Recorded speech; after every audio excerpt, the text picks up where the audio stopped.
Én kisgyerekkorom óta folyamatosan a mezőgazdaságban élek, itt dolgoztam, gyakorlatilag itt nőttem föl. Azért hát ez egy érték már, tudod. Nekem nagyon nagy érték. Mi olyan békében vagyunk, az hidd el.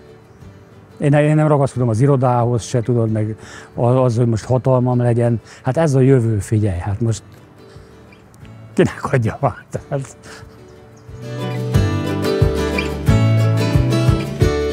Egymástól én próbálom átadni azokat a tapasztalatokat, most ha kijössz, ugye, amikor körülnézel egy gyomot, meg kell ismerni. Igazad volt, tényleg jön a két ciki. Ja, egy-kettőt látni, de hát nem veszélyes. Ezt kell fölemelni, harcsukosot leengedni, meg egy-két Akkor aztán készen van. Matyi, te meg akkor akaszd fel az átrakókocsit, jó?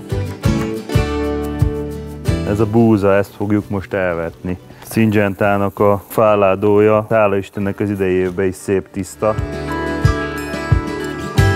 Mérünk egy vizet a Minervából. Megnézzük, hogy aratható-e.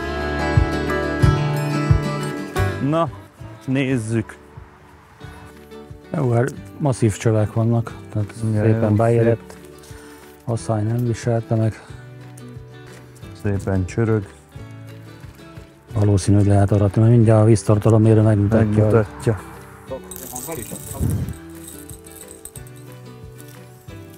Hát tegyél többet be. Nem tudod rákapatni. 17-4. Együtt dolgozunk, örülünk is, hogy együtt dolgozunk, de azért vannak konfliktusok is. Hát igen, de azért... Tehát de az a jó, ha nem értünk mindenbe egyet, de most már neki több mindenben van igaza, mint nekem. Tehát sokat fejlődött ő nagyon, meg hát van tudása, tudod most már. Hát azért ő 40 éves, én 34 éves voltam, amikor kezdtem a vállalkozást, és akkor ugye lényegében hát akkor indultak, akkor alapítottuk először Kft-ket 90-ben.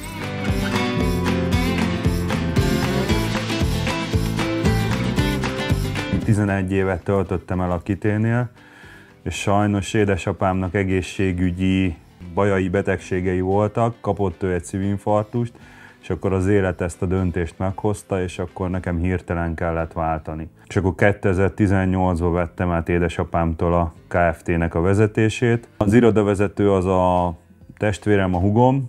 Az olyan adminisztrációs dolgokért, amire nekünk már nem igazán van se időnk, se kedvünk, ő azokat intézi. Én próbálom édesapám eredményeit túlszárnyalni.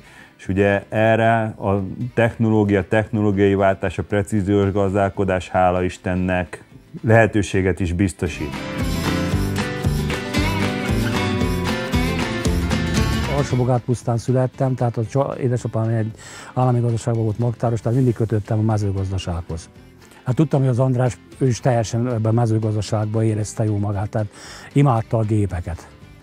Amikor megvettem az első 2 John Deere kombájnt, akkor kaptunk egy amerikai utat, és akkor hát őt vittem el magam Amerikába, és ott kezdte gyűjteni, aki ott látott először traktormakettet, tehát Magyarországon még az se volt abban az időben. És ott vásároltam meg az első makettemet, elég hosszú alkudozás után, és azóta tart ez a szenvedélyem.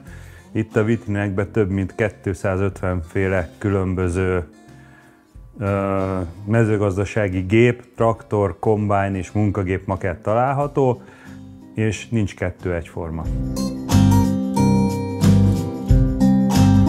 Ezt az utat egy párszor megtettük. Igen, hát Attila erre járt, ezek itt jobbról is, meg balról is az én földjeim. Ja. Az elmúlt, azt lehet mondani, hogy 20 évben mi együtt dolgoztunk a Syngentával. Nálunk a Donács Attila, ami Syngentán szaktanácsadónk, azt mondhatjuk, hogy mind édesapámmal, mind velem baráti viszonyban van az Attila. Évek óta segíti a munkánkat, tehát nagyon sokszor kapunk például a Syngentától arra lehetőséget, hogy új növényvédőszereket vagy új vetőmagokat kipróbáljunk üzemi körülmények között. Folyamatosan fejlődnünk, folyamatosan tanulnunk, és én úgy érzem, hogy ebben a Syngenta egy megfelelő partner nekünk. Nagyon sok mindenen átmentünk, akár a szájos év, akár a csapadékos év, És ezt úgy együtt próbáltuk feldolgozni, megbeszéltük, milyen lehetőségek vannak, milyen támogatást tud adni a Syngenta az Zoliék részére. Ha az nem lett volna barátság, akkor lehet, hogy 7-8-10 év múlva befejeződött volna, és csak szakmai kapcsolat lett volna. Attilának volt 3 fajtája, és akkor mondom, figyelj, akkor most ebből megveszek 150 zsák, abból 150, akkor vettem 450 hektárra tőle az első évben kukoricavetőmagot. Én voltam az egyik legnagyobb vevője szerintem, és akkor ebből indult ez az egész kapcsolat, akkor a napraforgóba végül teljesen áttértünk, most azt mondom, a napraforgót, az 25 éve csak Syngentás napraforgót termelünk. Amikor az ember már tudja, hogy a családban, most éppen az előbb, hogy az autóba ültünk, mi volt a nyáron, hogyan gondolod, merre voltatok, mit tervezel jövő héten. Tehát tudjuk, most ismerem az Zolinak az elmúlt 1-2 évben, hogy milyen építkezéseken ment keresztül, milyen fűnyírót vett, tehát ennyire részletesen tudja az ember a termelőről, hogy miben van éppen benne.